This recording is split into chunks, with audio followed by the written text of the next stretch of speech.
басқаны сүйетінін біле тұра. Мен студент кезімнен бір жігітті қатты сүйдім.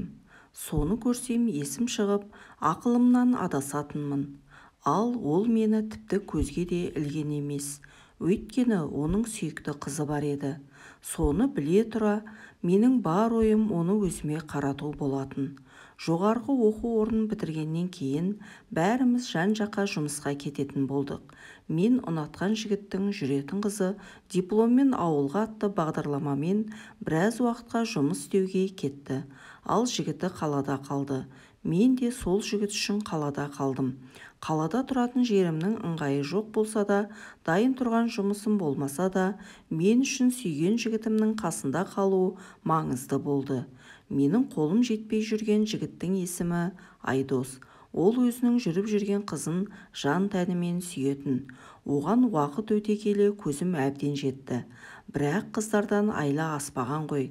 Қызының қашықта жүргенін пайдаланып, оны өзіме үйтіп қаратып алдым. Жалғызсырап жүрген кезінде жанынан табылып, тіпті түнді бірге өткізуге өзім ұсыныс жасадым. Бірақ ол мен қанша тырысқанымен сүйген қызын бір сәт естен шығарған емес. Үнемі ол жұмыс істейтін ауылға оны іздеп барып тұратын.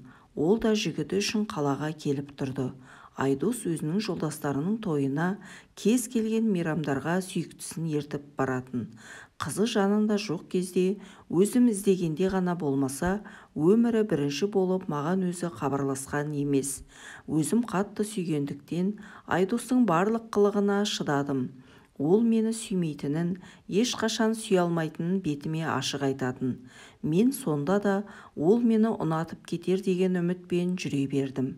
Мен оған, мен сүймесең де жаныңда болуыма рұқсат ет, мені өзіңнен алыстатпашы деп жалынатынмын. Бірақ уақыт өте келе менің шыдамым таусылды. Бірде Айдостың сүйген қызы қалаға келгенде оған білдірмей әлгі қызбен кездесіп, Айдоспен арамыздың жақын екенін, екеуміздің кездесіп жүргенімізді айтып салдым. Ол қыз өзін сондай салқынқанды сабырлы ұстады. Ол маған, мен жігітке таласпаймын, жүрем десең жүре бер, жігітіңмен қоса құры, бірақ есіңде болсын, мені сүйетінін біле тұра жүріп жүрсің ғой, түбінде өкінесің деді де кетіп қалды. Менің ол қызбен кездескенімді Айдос біліп қойып, екеуміз қатты ұрыстық. Ол қызының артынан сонша жүгіріп кешірім сұрағанымен ол Айдосты кешірмеді. Содан кейін ол қыз менің жігітіммен ат құйрығын кесісті. Екеуі жүрмей қалған күні Айдос түнімен ішіп, жол апатына да ұшырады. Аман қалды Құдай сақтап. Ол қатты қиналған кезде мен оның жанынан табылдым. Сүйген қызы қарамаған соң, ол маған тұрмысқа шығуға ұсыныс жасады.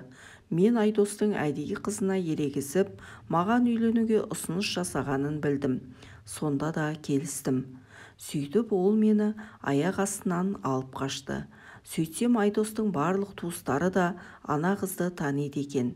Ұлының өзі жүріп жүрген қызын емес, басқа қызды алып қашып келгенін көріп, анасы шу шығарды.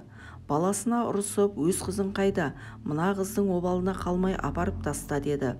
Айдос мамасына мән-жайды түсіндіріп жатқысы келмей, ол басқа біреуге күйеуге шығып кетті деп құтылды.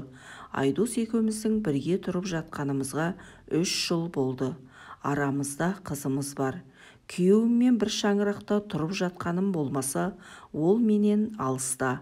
Ол әлі күнге сол қызды сүйеді, және оны жасырмайды. Ол қызды Айдосты қатты жақсы көрді. Мен сол қыздың мықтылығына таң қаламын. Сүйе тұра жігітінің опасыздығын кешірмей кетіп қалды. Ал Айдос болса әлі күнге дейін сол қызды іздейді. Сол қызды тауып алады әйтеуір. Тіпті үйде оның суреттері де бар. Суреттерін ешкімге тиіскізбейді. Жиі ішіп келіп, сенің кесіріңнен сүйіктімнен айырылдым деп қинайды. Сондай кезде не істерімді білмеймін. Мен бәріне саналы түрде бардым. Бірақ қазір қатты өкінемін. Күйеуім мені мүлде жақсы көрмейді. Менімен тек бала үшін тұрып жатыр. Отбасы болып қол ұстасып ешқайда шығып көрген емеспіз. Кейде кетіп қалғым келеді. Жолдасымның жүрегінен ойып тұрып орын алған екен ол қыз. Мен не істеймін? Өкініштен өзегім өртеніп барады.